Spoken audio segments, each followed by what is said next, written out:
Ya, haleluya, puji Tuhan.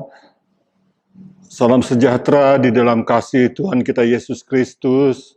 Kita bersyukur pada saat ini lagi kita boleh beribadah kepada Tuhan, walaupun tidak bertatap muka secara langsung, tapi kita percaya bahwa Tuhan Yesus ada di mana kita berada untuk kita berkumpul bersama, bersekutu, di mana Tuhan berjanji 2-3 orang berseru, memanggil nama Yesus, Dia ada di sana. Itu sebabnya pada saat kesempatan ini lagi, biar kiranya kita mendengar firman Tuhan sebagai acuan dalam ibadah kita bahwa firman Tuhan adalah pedoman dalam kehidupan kita yang kita jalani dalam hidup ini. Puji Tuhan, kita berdoa supaya firman Tuhan diurapi oleh kuat kuasa Roh Kudus-Nya. Bapa, terima kasih pada kesempatan ini kami mau dengar lagi firman-Mu, penuhi kami dengan urapan baru ya Tuhan. Baik hamba yang menyampaikan, baik semua pendengar yang mendengar ya Tuhan, semua diurapi dan semua boleh mengerti kehendak-Mu, nama Tuhan dipuji dan dipermuliakan. Dalam nama Tuhan Yesus Kristus, haleluya, amin. Puji Tuhan. Firman Tuhan pada kesempatan ini saya beri judul antara kelihatan dan tak kelihatan. Antara yang kelihatan dan yang tidak kelihatan. Puji Tuhan, dalam kehidupan ini ada banyak hal yang kita bisa lihat. Semua apa yang ada di sekitar kita, kita lihat dengan mata jasmani kita. Baik hal-hal yang baik, baik hal-hal yang buruk, hal-hal yang indah, hal-hal yang tidak indah, semuanya yang kita bisa lihat dengan mata jasmani ini. Namun, di balik semua itu, juga ada perkara-perkara yang kita tidak lihat. Hal-hal yang spiritual, hal-hal yang ilahi, hal-hal yang di mana itu sesuatu yang tidak dapat kita lihat dengan mata jasmani. Nah, firman Tuhan pada saat kesempatan ini, ya, kita akan lihat bagaimana keadaan yang kelihatan dan yang tidak kelihatan itu. Kita baca ayatnya di dalam Korintus, 2 Korintus pasal yang keempat, ayat yang ke-18. 2 Korintus pasal 4, ayat yang ke-18. Sebab kami tidak memperhatikan yang kelihatan, melainkan yang tak kelihatan. Karena yang kelihatan adalah sementara, sedangkan yang tak kelihatan adalah kekal. Nah, puji Tuhan, rupanya menurut firman Allah, menurut kebenaran firman Allah, bahwa apa yang kita lihat dengan mata jasmani ini, hal-hal yang kita bisa lihat, hal-hal yang indah, hal-hal yang baik, hal-hal yang buruk, dan semua hal itu sementara. Tapi hal-hal yang kita tidak dapat lihat, dikatakan itulah kekal. Itu sebabnya penulis kitab Korintus, yaitu Rasul Paulus, katakan bahwa dia tidak memperhatikan apa yang kelihatan. Tapi yang diperhatikan adalah hal-hal yang tidak kelihatan. Karena bagi kita semua, saya percaya kalau disuruh memilih, mana yang kita pilih?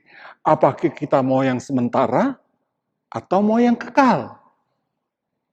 Saya rasa kita semua akan memilih hal yang kekal. Kita lebih cenderung untuk memilih hal yang kekal. Itu hal yang tidak ada habis-habisnya. Namun, kenyataan dalam kehidupan kita sehari-hari, seringkali tanpa kita sadari, kita lebih condong, lebih cenderung, lebih banyak melakukan untuk hal-hal yang sementara ini. Yaitu hal-hal yang kelihatan. Karena memang itu nyata dalam kehidupan sehari-hari.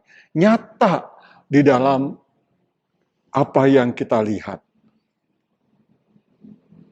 Karena memang firman Tuhan katakan bahwa hidup ini hanya sementara.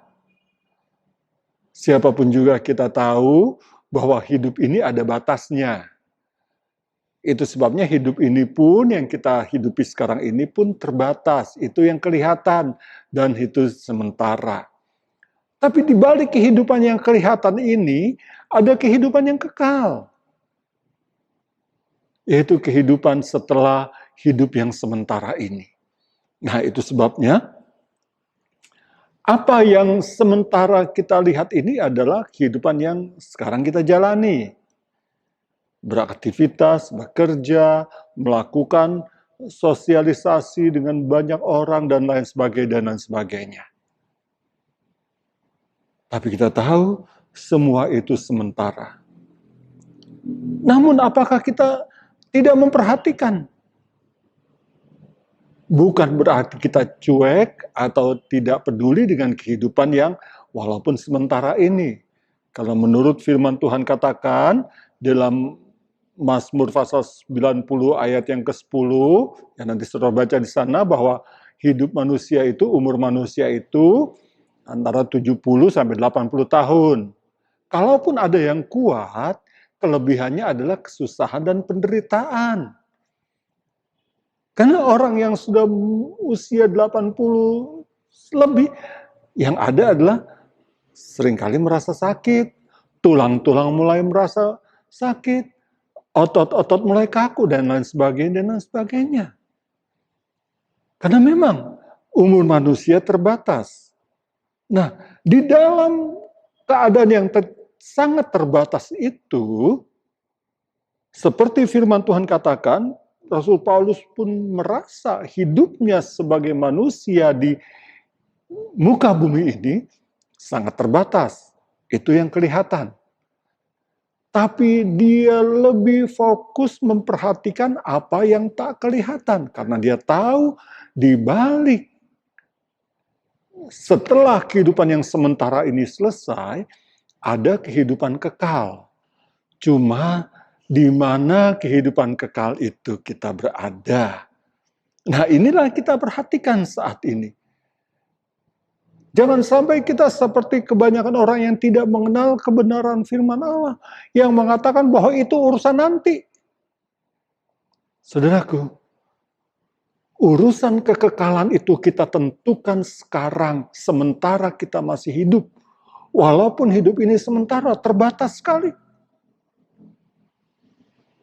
Dan tidak sedikit orang-orang yang sudah meninggal dunia sebelum umur 70 tahun. Bahkan dalam usia-usia yang masih muda. Karena memang umur manusia itu sangat rahasia. Tidak seorang pun yang tahu kapan dia mengakhiri hidup yang sementara di dalam dunia ini. Sementara kita hidup, kita bisa melakukan banyak aktivitas. Tapi aktivitas kita apa yang kita perhatikan. Karena satu kali pasti, firman Tuhan mengatakan kalau hidup ini berakhir, ada kehidupan kekal yang akan kita jalani. Kita lihat satu ayat lagi di dalam Daniel pasal yang ke-12, ayat yang kedua. Kitab Daniel pasal yang ke-12, ayat yang kedua. Dan banyak dari antara orang-orang yang telah tidur di dalam debu tanah, itu orang sudah meninggal, sudah dikubur, akan bangun sebagian untuk mendapat hidup yang kekal, sebagian untuk mengalami kehinaan dan kengerian yang kekal. Jadi setelah hidup yang sementara ini yang kita bisa lihat, kita jalani ini berakhir, karena memang semua yang ada kita lihat ini sementara, termasuk hidup ini juga sementara. Setelah itu kita akan menghadapi satu kekekalan di mana di sana hanya ada dua tempat. Yaitu kehidupan kekal dalam kemuliaan bersama Tuhan di dalam sorga, atau kehinaan, kengerian, siksa yang kekal di dalam neraka. Dan itu kita tentukan sekarang ini. Yaitu, mana yang kita lebih perhatikan? Mana yang lebih kita utamakan? Kalau kita hanya mengurusi kebutuhan-kebutuhan daging ini, kebutuhan-kebutuhan hidup ini, yang kita tahu hidup ini sementara, lantas kita tidak peduli untuk perkara-perkara yang kekal, tentu saja kita akan menyesal, dan penyesalan itu tidak akan berujung. Karena setelah hidup ini selesai, tidak ada lagi kesempatan. Tidak ada yang bisa memperbaiki. Tidak ada yang bisa berpindah satu sama lain. Dari kehinaan, kengerian, neraka api yang kekal. Satu lagi di dalam sorga yang kekal. Itu tidak bisa. Karena firman Tuhan katakan, kebenaran mengatakan bahwa ada pemisah yang tidak terseberangi. Bapak Ibu Saudara kasih dalam Tuhan.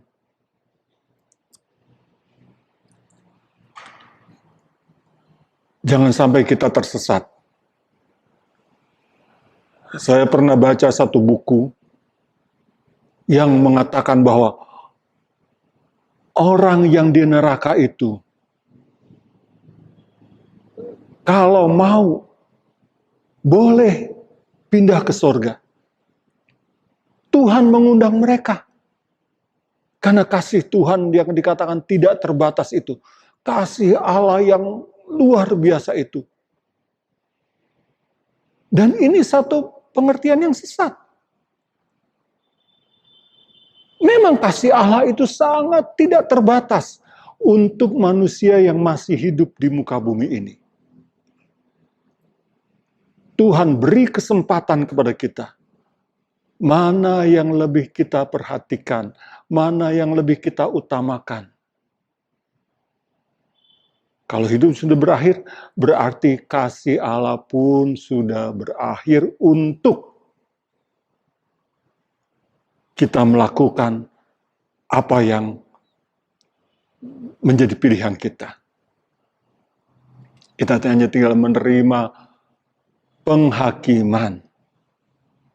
Dengan penghakiman Allah adalah penghakiman yang tidak bisa diganggu-gugat. Itu sebabnya pada kesempatan ini saya menyampaikan firman Tuhan supaya mana yang lebih kita utamakan, mana yang lebih kita perhatikan, antara yang kelihatan hidup ini dengan harta dunia, dengan segala kemewahan, bukan juga dengan segala keadaannya, susah dan senang, semuanya hanya sementara. Ketika kita bersuka cita dengan segala kemewahan, dengan segala kesenangan, itu sementara. Ketika kita harus mengalami penderitaan, katakanlah penyakit, katakanlah kesusahan, itu pun sementara. Di balik semuanya itu, ada perkara yang kekal yang Tuhan sudah sediakan. Tuhan sediakan surga yang mulia bagi orang yang taat, setia, dan neraka yang kekal bagi orang yang menyangkal kebenaran. Puji Tuhan, saya percaya melalui terang firman Tuhan, biar kiranya kita mau memilih yang benar. Sehingga kehidupan kita menjadi satu kehidupan yang menyenangkan Tuhan. Sehingga apa yang kita perhatikan di hari-hari ini, apa yang kita utamakan dalam hidup ini, itu tidak sia-sia. Puji Tuhan, itu sebabnya antara yang kelihatan dan tak kelihatan, kita tentukan sekarang ini.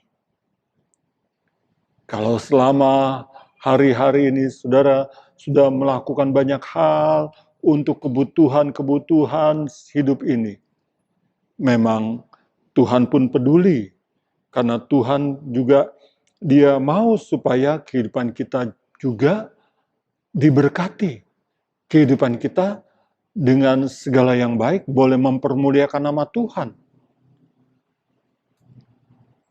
Tapi tetap fokus dan tujuan kita lebih utamakan untuk hal-hal yang akan datang.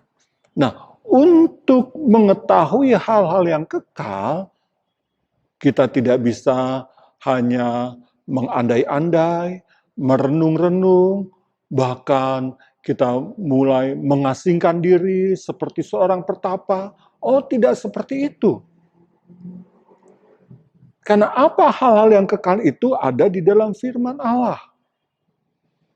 Terang firman Allah lah yang menerangi, memberi pengertian, memberikan kita peringatan bahwa hidup ini sementara, setelah itu ada kekekalan di dalam sorga dan di dalam neraka.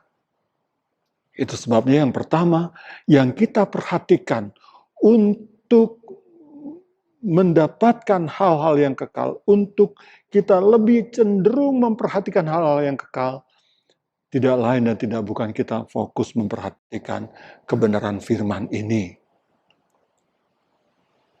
Di dalam surat Petrus mengatakan, 2 Petrus pasal yang pertama ayat yang ke-19. Surat 2 Petrus pasal 1 ayat yang ke-19. Dengan demikian kami makin diteguhkan oleh firman yang telah disampaikan oleh para nabi. Petrus merasa diteguhkan oleh firman Allah. Alangkah baiknya kalau kita semua memperhatikannya sama seperti memperhatikan pelita yang bercahaya di tempat yang gelap, sampai fajar menyingsing dan bintang timur terbit bersinar di dalam hatimu. Apa maksudnya, saudara? Kita semua mengetahui dunia ini penuh dengan kegelapan. Dunia ini gelap. Bahkan jauh-jauh Nabi Yesaya pun sudah menubuatkan. Dalam kitab Nabi Yesaya pasal 60 ayat 1 dan ayat 2, kalau saudara baca di sana, bahwa semua bangsa-bangsa ada di dalam kegelapan. Karena kegelapan itu berbicara dari dosa. Dunia sudah cemar. Dunia penuh dengan dosa. Itu sebabnya dunia ini akan dihukumkan. Dan sekarang ini saja kita bisa melihat bagaimana penderitaan, kesusahan, bagaimana virus penyakit melanda seluruh muka bumi ini. Semua suku bangsa, negara, dimanapun juga yang ada di muka bumi ini, tidak ada yang tidak terlanda. Termasuk kita yang ada di Indonesia, bahkan negara-negara di Eropa, Amerika, dan negara-negara besar lain, semuanya sama. Karena memang dunia ini di dalam kegelapan. Tapi di dalam kegelapan itu dikatakan, biar kita memperhatikan firman Tuhan.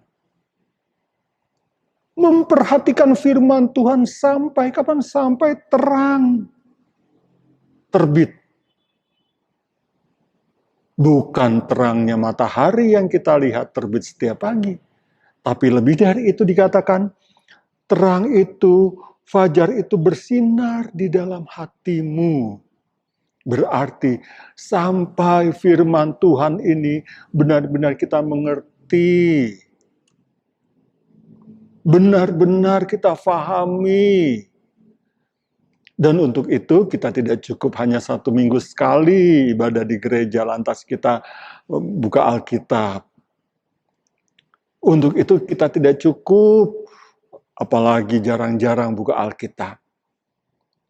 Namanya diperhatikan, ya sungguh-sungguh perhatikan setiap hari.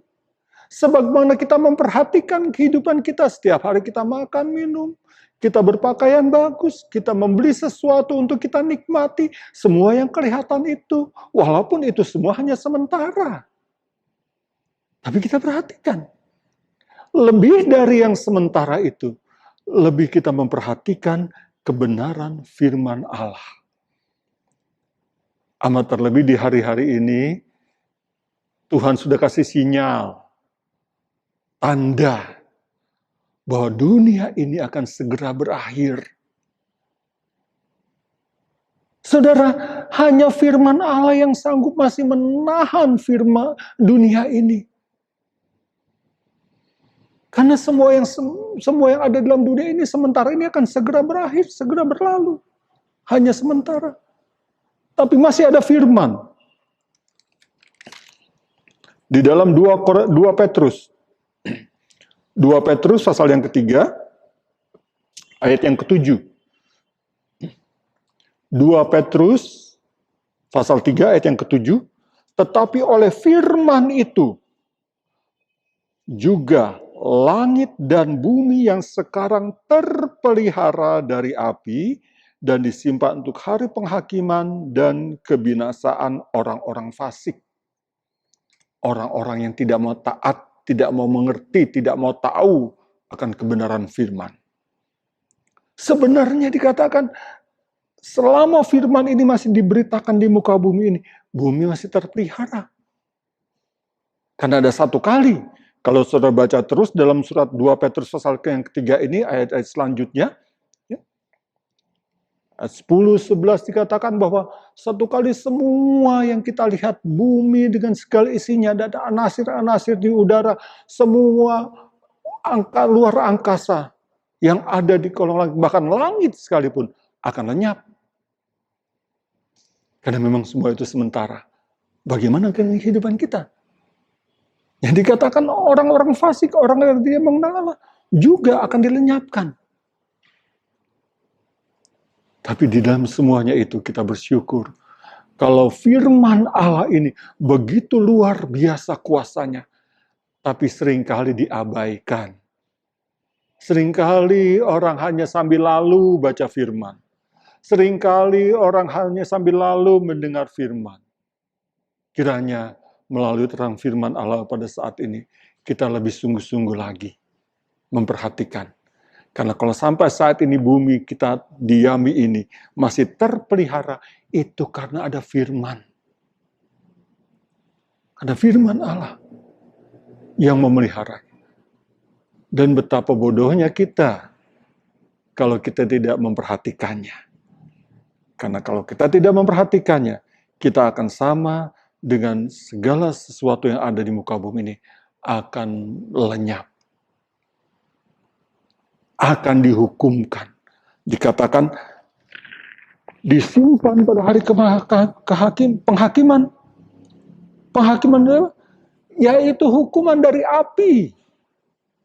Api yang kekal tentu saja. Bukan api seperti kita lihat orang membakar sesuatu di dunia itu sementara, tapi api yang kekal. Itu sebabnya biar kiranya mulai hari ini kita lebih fokus memperhatikan firman, belajar firman sampai dia menerang kita untuk kita dapat melakukan apa yang benar dan yang berkenan kepada Tuhan. Puji Tuhan. Yang kedua kita lihat hal-hal yang kekal itu dari iman. Di dalam Ibrani pasal yang ke-11, ayat yang pertama. Kita perhatikan hal-hal yang kekal. Dari firman kita mengetahui ada kekekalan. Sorga dan neraka yang kekal. Di mana kita mau pilih. Juga dari iman. Ibrani 11 ayat yang pertama. Iman adalah dasar dari segala sesuatu yang kita harapkan dan bukti dari segala sesuatu yang tidak kita lihat. Apa yang kita tidak lihat, apa yang kita tidak bisa lihat dengan mata jasmani ini, itu dinyatakan dari iman. Buktinya adalah ketika seseorang dia beriman. Dengan iman kita tahu bahwa semuanya yang tidak kelihatan itu ada. Nah, itu sebabnya orang yang tidak beriman, orang yang tidak percaya kepada Tuhan, iman kepada Tuhan Yesus, nanti dia akan menyesal karena kehidupan ini akan segera berakhir. Semua yang sementara yang kelihatan ini yang adalah yang sementara akan segera lenyap, berakhir. Dan dia akan melihat benar hal-hal yang kekal itu nyata, ada.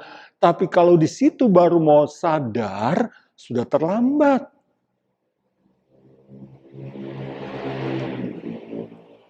Sekaranglah kita perhatikan apakah iman masih ada dalam kehidupan kita. Iman yang benar, iman kepada Tuhan Yesus Kristus. Kita lihat diri kita sendiri, jangan kita lihat orang lain, karena kita tidak bisa menghakimi orang, mengatakan bahwa seseorang dia beriman, dia tidak beriman. Oh, bukan itu, tapi kita lihat diri kita sendiri, perhatikan diri kita sendiri. Apa yang dikatakan oleh 2 Korintus pasal yang ke-13? Dalam 2 Korintus pasal yang ke-13, ayat yang ke-5. 2 Korintus 13 ayat yang ke-5. Ujilah dirimu sendiri. Jadi diri sendiri, bukan orang lain. Kita tidak boleh menghakimi, menguji orang lain. Apakah kamu tetap tegak di dalam iman? Ya.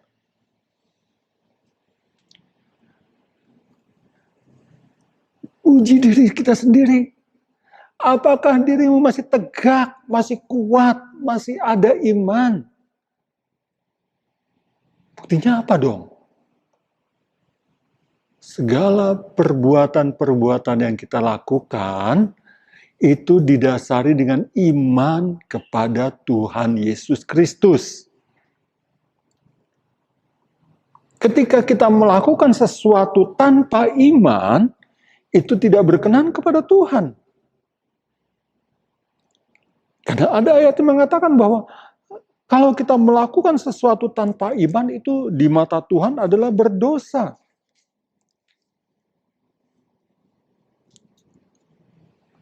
Ya.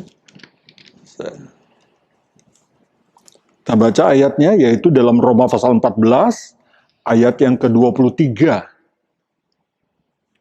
Roma 14 ayat yang ke-23, saya akan bacakan bagian yang terakhir saja. Dan segala sesuatu yang tidak berdasarkan iman adalah dosa. Jelas. Titik. Tidak ada hal-hal yang bisa mengganggu-gugat kebenaran firman itu. Apa yang kita lakukan sehari-hari, aktivitas-aktivitas kita,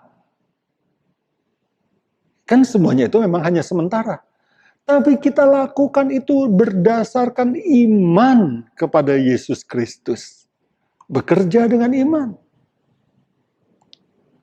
Yang belajar, para pelajar, anak-anak yang belajar, belajarlah berdasarkan iman.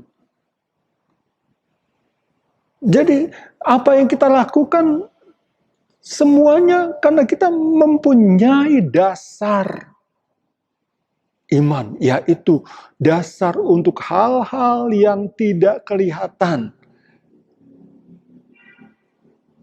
Dasarnya adalah iman. Dan kalau tidak beriman, ada sesuatu hal yang paling kecil sekalipun yang kita lakukan tanpa iman, di mata Tuhan itu dosa. Dan tentu saja orang yang berdosa dia tidak bisa masuk surga. Orang berdosa pasti akan dihukum di neraka. Jadi kalau kehidupan kita sekarang ini tanpa iman, sudah pasti kita tidak akan menerima kekekalan bersama dengan Tuhan. Oh haleluya, haleluya. Itu sebabnya kita perhatikan iman kita. Apa masih punya iman? Oh puji Tuhan, masih, tapi kecil. Tuhan tidak perhatikan apakah kita imannya kecil atau besar. Karena memang Tuhan pernah berkata, jikalau imanmu sebesar biji sesawi saja, itu kecil biji sesawi. Tapi kalau kita mempunyai iman yang sungguh-sungguh, sebagaimana perumpamaan Yesus juga katakan bahwa biji sesawi itu yang kecil, tapi kalau dia bertumbuh, dia menjadi pohon yang besar. Begitu juga iman kita. Apakah iman kita bertumbuh? Apakah iman kita berakar? Nah, itu yang kita perhatikan. Orang yang tetap kuat imannya karena dia berakar. Firman Tuhan katakan di dalam Kolose pasal 2. Kolose pasal yang kedua, ayatnya yang ke-7. Kolose 2 ayat yang ke-7, hendaklah kamu berakar di dalam Dia dan dibangun di atas Dia. Hendaklah kamu bertambah teguh dalam iman yang telah diajarkan kepadamu dan hendaklah hatimu berlimpah dengan syukur. Ada masih punya iman? Puji Tuhan. Tapi iman itu biar berakar di dalam Yesus Kristus. Teguh di dalam Dia, bertumbuh, kuat, tetap teguh. Karena apa? Kita hidup di hari-hari di mana kesusahan bertambah-tambah. Tadi saya sudah katakan, firman Tuhan katakan, dunia ini penuh dengan kegelapan. Kegelapan dosa, kesusahan bertambah-tambah. Orang yang imannya tidak teguh, dia mudah sekali meninggalkan imannya demi untuk mendapatkan sesuatu yang sementara. Yaitu kalau seseorang dia meninggalkan kepercayaannya kepada Tuhan Yesus dan beralih kepada kepercayaan lain. Meninggalkan imannya kepada Tuhan Yesus dan mendapat atau mengambil kepercayaan yang lain. Karena memang kesusahan sedang melanda.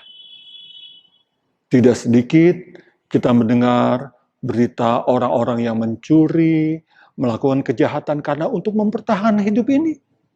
Padahal hidup ini sementara. Tapi dia melakukan kejahatan dan itu akan membuahkan kekekalan di dalam neraka. Lantas bagaimanapun dong kalau dia dalam kesusahan penderitaan? Tuhan menjamin kalau kita beriman, orang benar akan hidup oleh iman. Jadi dipastikan kalau orang dia menderita sampai nggak makan, sampai dia menderita kelaparan, dipastikan dia bukan orang yang beriman. Karena kalau seorang beriman kepada Tuhan Yesus dan dia harus mati karena kelaparan, itu mempermalukan nama Tuhan.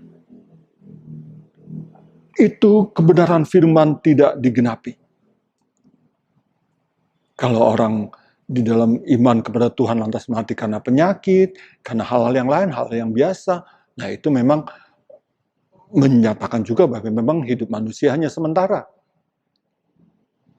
Tapi untuk kebutuhan sehari-hari, Tuhan menjamin burung-burung di udara Tuhan pelihara, bunga di padang yang hanya sementara, pagi ada siang sudah layu, Tuhan pelihara.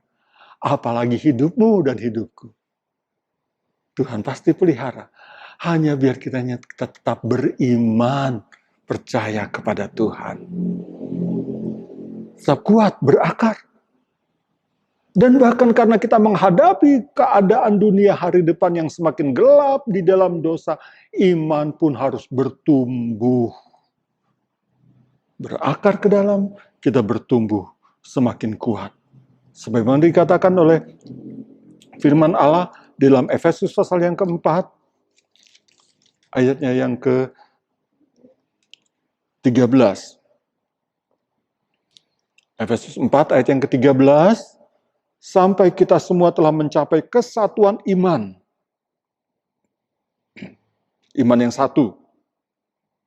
Bukan iman yang banyak kepercayaan-kepercayaan. Tidak. Satu iman. iman kepada Tuhan Yesus Kristus. Bukan iman yang lain. Ya. Dan pengetahuan yang benar tentang anak Allah, yaitu Yesus. Iman kita kepada Yesus, pengetahuan bertambah di dalam Yesus. Kedewasaan penuh, dan tingkat pertumbuhan yang sesuai dengan kepenuhan Kristus. Oh, haleluya, haleluya. Bertambah dewasa, bertambah besar, bertambah kuat, dan iman itu bertumbuh sampai tingkat yang Tuhan tentukan. Bukan manusia yang menentukan. Bukan pendeta yang menentukan tingkat pertumbuhan iman seseorang.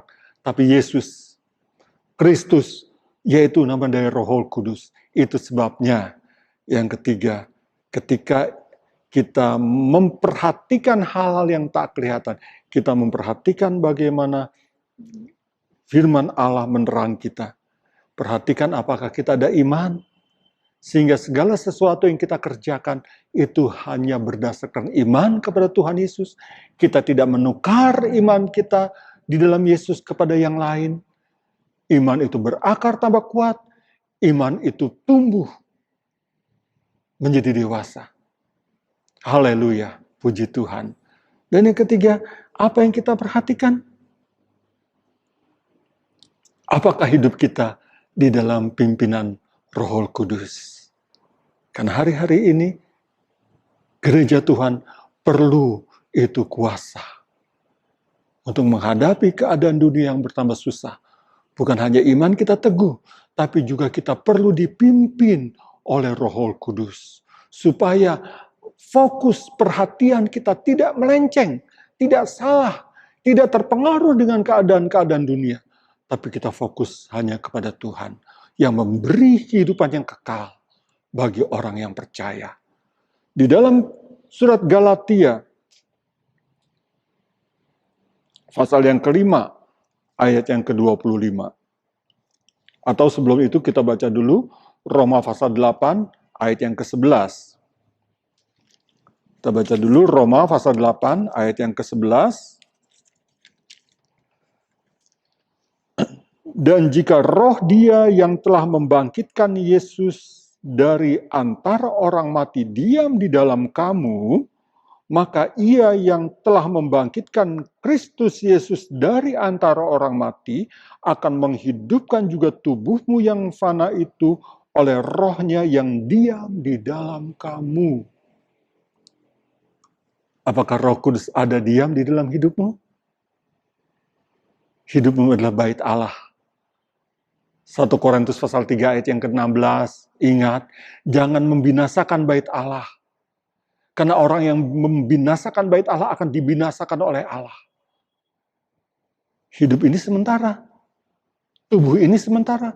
Tapi yang sementara ini, kita perlu ada Roh Kudus di dalamnya. Supaya, menurut terang firman Allah dalam Roma 8 ayat yang ke-11, tubuh ini sementara ini memang akan mati. Tapi kalau ada Roh Kudus di dalamnya, sebagaimana Roh Kuduslah yang membangkitkan Yesus Kristus dari antara orang mati. Ya, kita sudah memperingati hari kebangkitan Yesus. Karena memang Dia bangkit dari antara orang mati. Roh Allah yang membangkitkan Dia. Dan kalau roh itu ada padamu, tubuh fana ini memang satu kali akan mati. Tapi Roh Kudus memberikan kehidupan. Dan kehidupan itu bersama dengan Tuhan, bersama dengan Allah di dalam sorga, dalam kekekalan. Itu sebab betapa perlu kita hidup di dalam dunia ini, dipenuhi oleh Roh Kudus. Roh Kudus kita tidak bisa cari dimanapun juga. Karena Roh Kudus itu pemberian dari Yesus. Dia sudah naik ke sorga, dia mengirimkan Roh Kudus sebagai penolong untuk menyertai kita. Berarti hanya di dalam Yesus Kristus, hanya kita memperhatikan apa yang dikatakan firman Allah, yaitu Injil Kristus, dan kita mengimani apa yang di dalamnya. Disitulah Tuhan memberikan, mengaruniakan Roh Kudus bagi saudara dan saya, bagi kita semua. Supaya apa? Kalau tubuh ini akan mati, Roh yang membangkitkan kita, Roh yang menghidupkan kita. Dan itulah kehidupan kekal bersama dengan Tuhan. Sementara kita ada di dalam dunia ini pun, kalau Roh Kudus ada padamu, Roh Kudus ada padaku, biar kiranya kehidupan ini terus dipimpin oleh Roh Kudus. Dalam Galatia, kita sudah bacakan tadi, Galatia pasal yang kelima, ayat yang ke-25.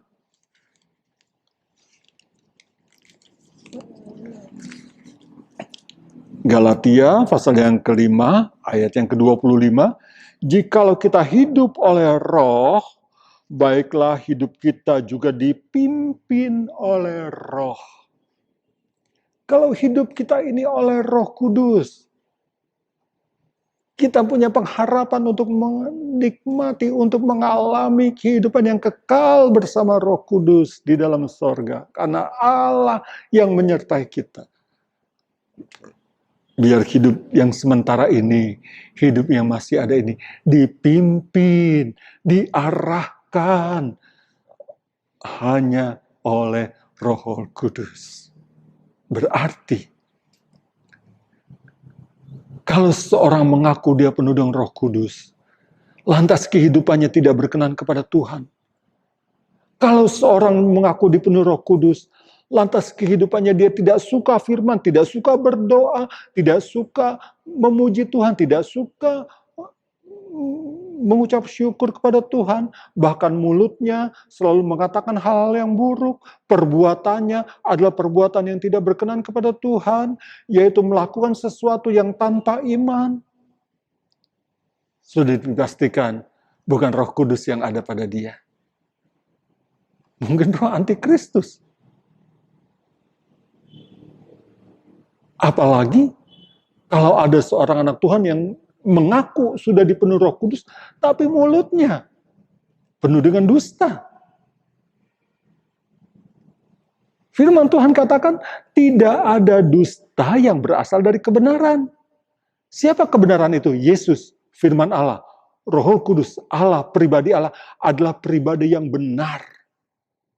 Satu kebenaran yang mutlak, kebenaran yang hakiki, kebenaran yang sebenar-benarnya. Dan dari kebenaran Allah itu tidak akan timbul, tidak akan keluar, tidak akan muncul yang namanya dusta. Lantas siapa dong? Kenapa banyak orang berdusta? Ya karena dia tidak dipimpin oleh Roh Kudus. Dia tidak ada di dalam kebenaran yang sesungguhnya. Yang memimpin adalah roh dusta. Siapa roh dusta itu? Menurut terang firman Allah, Yesus pernah berkata dalam, saudara baca dalam Injil Yohanes pasal 8 ayat yang ke-44. Yohanes 8 ayat 44. Bapa segala dusta, iblis. Jelas. Bapa segala dusta, iblis. Jadi orang yang suka berdusta, dia bukan anak Allah. Karena Allah itu kebenaran. Di dalam kebenaran tidak ada dusta. Yang berdusta siapa? Iblis. Yang tukang bohong siapa? Iblis. Yang suka dusta, yang suka bohong, bertobat hari ini. Karena kalau engkau tidak bertobat, engkau masih tetap menjadi anaknya iblis. Bukan anak Tuhan. Karena anak Tuhan adalah Tuhan kebenaran. Dipimpin oleh Roh Kudus adalah pimpinan yang memberikan kebenaran. Ketika seorang berdusta, berarti dia bukan dipimpin Roh Kudus. Nggak mungkin Roh Kudus memimpin seseorang, lantas dia berdusta. Namanya aja Roh Kudus. Dalam nama lain juga disebutkan dia adalah Roh kebenaran. Namanya roh kebenaran, ia selalu berbuat benar, berkata benar, melakukan yang benar. Dan kalau orang berdusta, berarti dia bukan dipimpin oleh roh kebenaran, yaitu roh dusta. Siapa yang melakukannya? Siapa yang memberikan roh dusta itu? Iblis. Itu sebabnya kalau kita yang masih hidup di dalam dunia ini, sementara kita masih diberi kehidupan, sekarang inilah kita harus memperhatikan apa yang kita pernah lakukan melalui perkataan. Jangan sampai ada orang mengatakan bahwa kalau orang itu berkata 10 kali, dia sudah berdusta 11 kali. Berarti apa yang dia belum katakan pasti jadi dusta lagi. Perkataannya selalu dusta karena dipimpin oleh roh dusta, yaitu roh iblis, anak iblis. Tapi puji Tuhan, kira kita semua mau dipimpin oleh roh Allah. Roh Kudus yang memimpin kita, karena di dalamnya hanya ada kebenaran. Perbuatannya, perkataannya, perilakunya, semuanya berdasarkan kebenaran. Karena kita dipimpin oleh roh kebenaran itu. Haleluya, haleluya. Itulah yang akan menuntun Bapak Ibu Saudara kita semua. Kalau sementara apa yang kita lihat ini, yang sementara ini akan berakhir, akan berlalu. Kita tetap fokus hari-hari ini, memperhatikan supaya hidup kita mengalami, menerima hal-hal yang kekal, bukan kekal di dalam api neraka, tapi kekal bersama dengan Allah, Tuhan kita Yesus Kristus di dalam sorga. Sebabnya, melalui terang firman Allah pada saat ini, biar kita lebih memperhatikan apa yang tidak kelihatan itu. Karena yang tidak kelihatan itu kekal. Adakah hidupmu hari-hari ini dalam kemewahan, kesukaan, kesenangan yang berlimpah-limpah? Atau sebaliknya, kehidupanmu dalam keadaan yang banyak kesusahan? Ingatlah, itu hanya sementara. Tapi kalau kau fokus kepada Tuhan Yesus, Tuhan menjamin hidupmu tetap terpelihara sementara di dalam dunia ini. Mungkin tanpa kemewahan, tapi tetap dalam kecukupan. Karena janji Tuhan adalah cukup. Tuhan berjanji cukup. Mungkin kau tidak bermewah-mewah. Tapi buat apa kemewahan tapi menuju pada kebinasaan? Sebagai kesimpulan kita lihat contoh yang dikatakan oleh firman Allah. Yang pertama di dalam Ibrani pasal yang ke-11.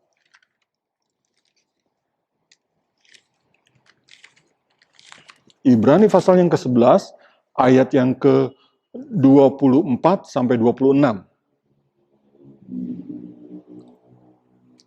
Orang yang memperhatikan, lebih peduli dengan apa yang tak kelihatan, walaupun yang kelihatan itu harus menderita. Ibrani 11, 24 sampai 26, karena iman, maka Musa setelah dewasa menolak disebut anak putri Firaun. Karena ia lebih suka menderita sengsara dengan umat Allah daripada untuk sementara menikmati kesenangan dari dosa. Di Mesir, dunia ini, kenikmatannya hanya sementara. Apalagi di dalam dosa. Ia menganggap penghinaan karena Kristus sebagai kekayaan yang lebih besar daripada semua harta di Mesir. Kemuliaan bersama Tuhan lebih besar dari semua harta dunia ini. Perhatikan lebih, perhatikan lagi. Ayat yang ke-27. Ayat yang 26 dari masa dulu. Sebab pandangannya ia arahkan kepada upah, pahala yang belum kelihatan, tapi Musa berharap pasti kalau dia hidup benar, dia mentaati firman, dia mengimani kebenaran. Lakukan firman Allah, lakukan perintah-perintah Tuhan. dia akan menerima pahala di dalam sorga. Haleluya. Kalaupun harus menderita, ingatlah itu sementara. Tapi ada kemuliaan yang akan kita nikmati. Kalaupun Bapak Ibu Saudara hari-hari ini diberi kelimpahan, kemewahan, ingat itu pun sementara. Itu sebabnya firman Tuhan mengatakan dalam, ya, sebagai kesimpulan kita lihat, kalau saudara dalam kesusahan, ingat sementara kita akan mengalami kemuliaan bersama Tuhan kalau kita tetap mengimani janji Tuhan. Juga dalam kelimpahan, jangan sampai kita menjadi lupa kepada Tuhan. Jangan sampai kita justru menolak Tuhan karena kita merasa semuanya ada, semuanya cukup, semuanya kita bisa berbuat. Ingat, harta yang kita miliki pun hanya sementara. Itu sebabnya firman Tuhan berpesan kepada saudara-saudara yang sedang menikmati kemewahan harta dunia ini. Ingat, semua itu sementara. Tapi yang perhatikan dalam 1 Timotius pasal 6 ayat yang ke-17.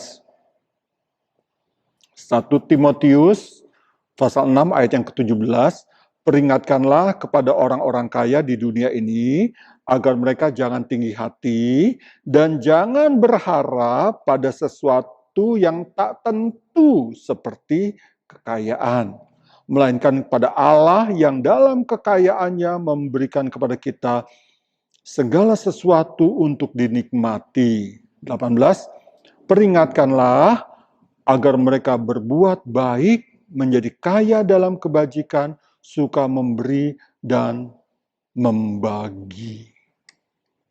Saudara yang dalam berkat Allah, kemewahan, harta yang berlimpah, puji Tuhan, nikmati. Nikmati apa? Di dalam Tuhan. Bukan di dalam keangkuhan, bukan di dalam, dikatakan di sini, di dalam kesombongan, ketinggi hatian. Tidak.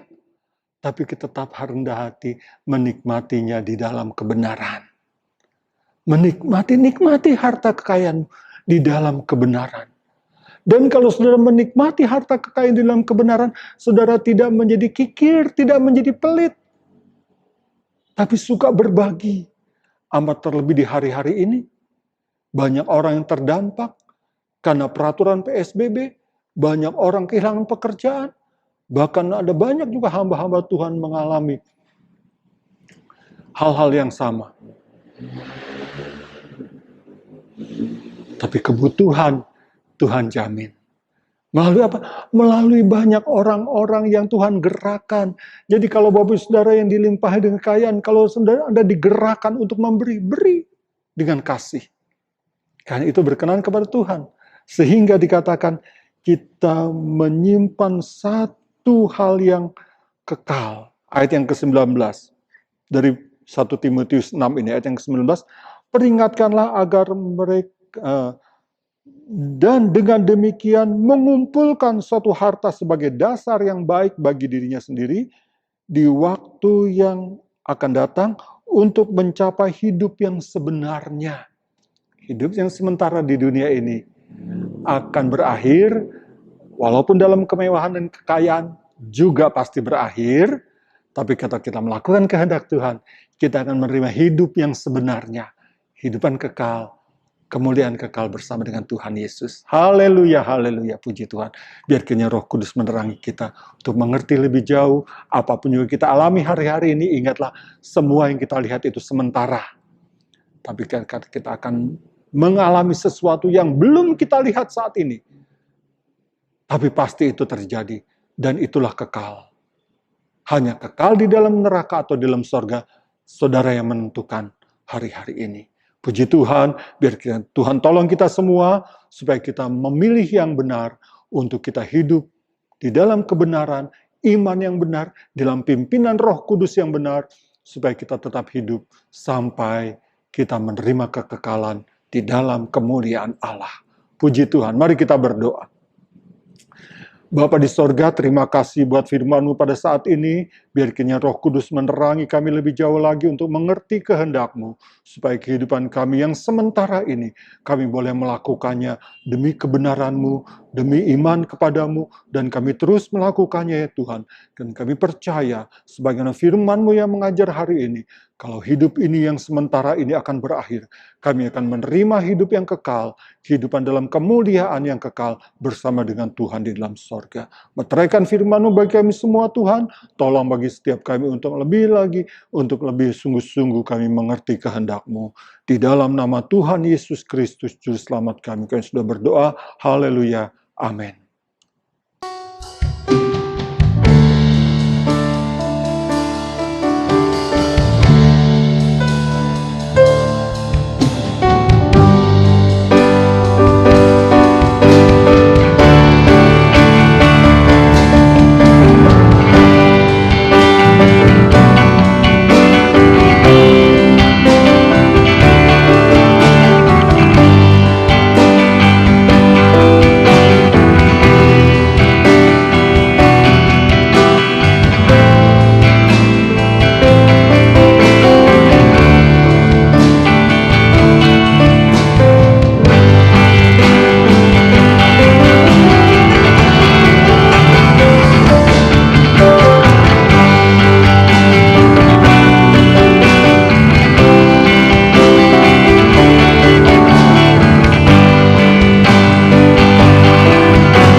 Kiranya berkat daripada Allah Bapa di sorga, cinta kasih daripada Yesus Kristus tetap menyertai kita sekalian mulai saat ini sampai selama-lamanya. Haleluya.